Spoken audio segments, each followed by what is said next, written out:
నా పేరు గండవరపు శారదమ్మ. మాది దానమడుగు పల్లిపాలెము. మళ్ళీ ప్రసన్నకుమారెడ్డి వచ్చిన తర్వాత అప్పుడు నేను వార్డు నెంబర్గా నిలిచిన. అప్పుడు ప్రసన్నకుమారెడ్డి ఓడిపోయాడు. అయినా పోయి ప్రసన్నకుమారెడ్డిని అడిగిన, అయ్యా నేనే వార్డు నెంబర్గా గెలిచాను, నువ్వేం కాలేదు, మా ఊరికి ఏదో ఒకటి నేను చేయాలి కదా అని అడిగా. అప్పుడు ప్రసన్నకుమారెడ్డి అమ్మ నేను ఎంపీ నిధుల్లో ఉంచిన సరే మీకు రోడ్లు వేయిస్తానని చెప్పి అడిగిన తక్షణమే ఎంపీ నిధుల్లో ఉంచి రోడ్లు వేయించాడు. తర్వాత వచ్చిన తర్వాత మాకు మెయిన్ రోడ్లో ఉంచి మా పల్లిపాలెంలోకి గతుకులు రోడ్డు చీకట్లో నడిచిన వానలో నడిచిన ఎక్కడ కాలేసి కూడా తెలియదు అలాంటి రోడ్డు మాకు చేసి రోడ్డు వేయించాడు. మా ఊర్లో ఒక్క రోడ్డు కూడా కొరవ లేకుండా కాలనీలో గాని పల్లిపాలెంలో గాని మాకు శ్మశానానికి అసలు రోడ్డు లేదు. ఈయన ప్రసన్నకుమారుడు వచ్చిన తర్వాత శ్మశానానికి రోడ్డు వేయించాడు. ఆ మెయిన్ రోడ్ లో నుంచి మా ఊళ్ళోకి రోడ్డు వేసిన తర్వాత మాకు ఎలవ వచ్చింది. ఆ ఎలవలు ఆ రోడ్డు కానీ లేకుండా ఉంటే మా ఊళ్ళో సగం ఎలవలో ఉండేవాళ్ళు. కానీ ఇప్పుడు అన్నీ చేయించాడు. మేము ఏదడిగినా ప్రసన్నకుమారెడ్డి ప్రతి అడిగింది లేదనకుండా మాకు చేస్తున్నాడు. మాకు 4 గుళ్ళు ఇచ్చినా కానీ 4 గుళ్ళకి మేము అడిగింది కొన్ని ఇచ్చి అడగకుండా కొన్ని గుళ్ళకి ఇచ్చాడు. ఆయన మళ్ళీ రావాలని మేమందరం కోరుకున్నాము.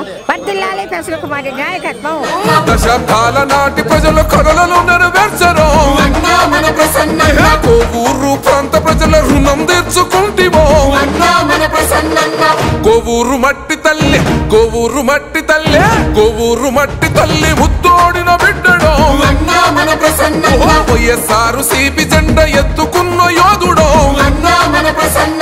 ప్రసన్నను మంచి మెజారిటీతో గొప్ప మెజారిటీతో గెలిపించవలసిందిగా సవినయంగా మీ అందరినీ కూడా ప్రార్థిస్తా ఉన్నాను.